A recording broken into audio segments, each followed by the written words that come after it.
Hey YouTubers, my name is Andrea and welcome to my channel Andrea René Abroad, where I talk about Peace Corps, travel, and working abroad. I'm a returned Peace Corps volunteer who served in Nicaragua from August of 2016 to April of 2018.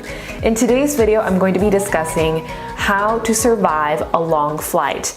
Now, I am currently working as an au pair in Melbourne, Australia, and therefore have just recently taken an extremely long 16-hour flight from Vancouver, BC, where I had a layover from Portland, Oregon, to Melbourne, Australia. While I did anticipate the worst, I did feel like my flight went quite well, and so I wanted to share some of my strategies to survive a long flight with all of you. So let's go ahead and jump into the video. My first tip for all of you to survive a long flight is to bring your own food. Now, I'm a person who does prefer a plant-based diet, and so basically I went to Trader Joe's and I looked for different things that would be easy for me to take through TSA and onto an international flight. What I did was I looked at the hours in which I would be in the air and planned out each of my meals. I basically discovered that I would need to eat dinner in the Vancouver, BC airport and then wake up in the morning and have a breakfast on the plane as well as lunch.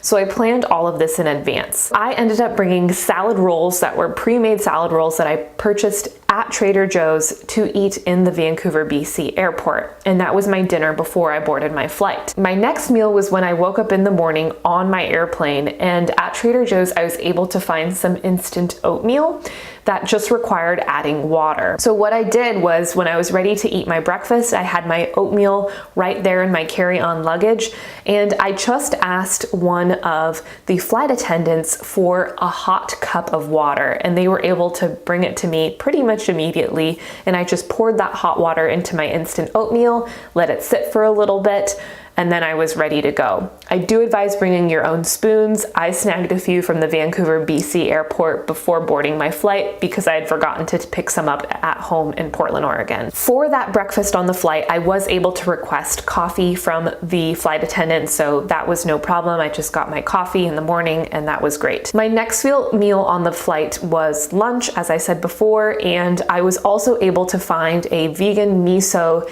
instant ramen at Trader Joe's, which again just required a hot cup of water. Now, it was a slightly larger cup, so I did ask the flight attendant for 2 cups of water for that time around. Some of the other food items that I brought on the plane with me were some tea bags so that I could have my own tea that I liked, as well as a few different snacks like dried fruit and nuts just to munch on while I was on the flight.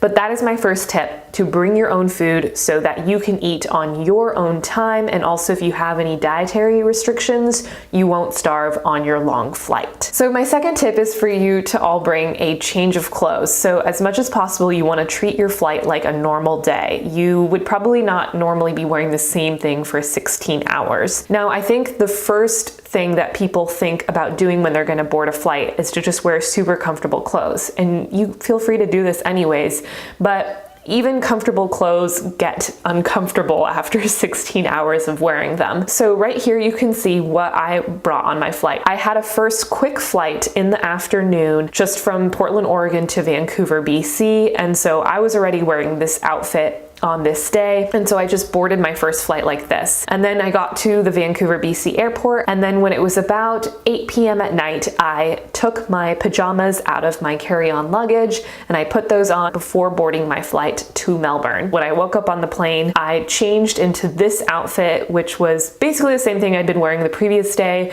just a different shirt and underwear to keep things a little bit fresher, and also so that I felt fresh when I met my host family. It was fairly easy for me to change on the plane. There wasn't a long line, surprisingly, at the bathroom, despite it being a really long plane ride. And it was just really nice to arrive feeling fresh and also be able to sleep nicely in my normal pajamas. My third tip for all of you to survive a long flight is to do your normal morning and night routines. So when I changed into my pajama at the Vancouver, BC airport, I also went through my night routine. I brushed my teeth, I washed my face, I put my hair up in a ponytail, and I just got really comfortable the way I normally would at my home back in the US. And then when I woke up in the morning, I did my morning routine again. So I I brushed my teeth, I washed my face, and then I also had brought a few baby wipes on board, which I really recommend.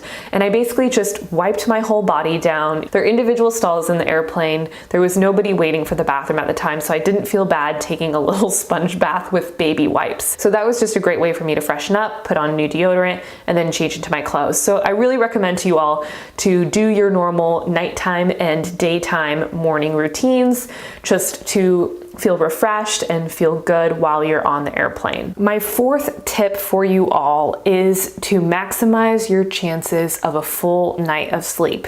Now, there are 4 things that I can think of that you can do to do this aside from changing into your pajamas. So for the first time in my life, I actually invested in one of these travel pillows, and I just bought it on Amazon, and it made my night of sleep a lot more comfortable so that I wouldn't get a stiff neck while I was sleeping. I also invested in a sleep mask, which I have never done before. It's just a really stretchy band and it goes right over your eyes like so. So that was very comfortable for me to be able to sleep the number of hours without being disturbed by light. The next thing that I brought with me, and actually during Peace Corps I always would sleep with earplugs, but I definitely wanted to have earplugs on the plane as well because of the jet engines, and also if people around me were moving, babies crying, children complaining, you know, you just never really know what's going to happen on an airplane ride. So definitely bring your earplugs. And then the fourth thing that I did to maximize my night of sleep on the plane was I got some sleeping aids from my doctor. Now, you could just get over-the-counter stuff, but if you have good health insurance, I really do recommend talking to your doctor and getting a proper prescription for something a little bit stronger so you really get a good night of sleep like I did. So with those 4 things, the travel pillow, the sleep mask, the earplugs, and the sleeping aid, I really did get a full night of sleep, which was really great. I'm the kind of person who will get sick if I don't get my proper sleep. So I really recommend maximizing your night of sleep on those really long flights. Now, my 5th tip for surviving a long flight might seem really obvious, and it's just to bring things to keep you busy. So this could be a book, this could be a movie, a podcast, it could really be anything. In my case, I brought a book on my iPad. I had an ebook that was just a page turner. I wanted to find something that would be really easy to read, so not anything like too difficult or too cerebral, just a page turner that just kept me going to pass the time by. As it turned out, I also had some work to do for Peace Corps, so I spent a long time on the plane just typing and doing work for Peace Corps. So if you have any work to do that you can think of that is close to the time that you will be on a very long flight, bring it for your flight, save it for your flight, because it will definitely give you something to do to pass the time faster. So I hope all of these tips have been helpful to you all. Again, I felt like with these 5 things, I really did survive my plane ride. And again, my tips are bring your own food,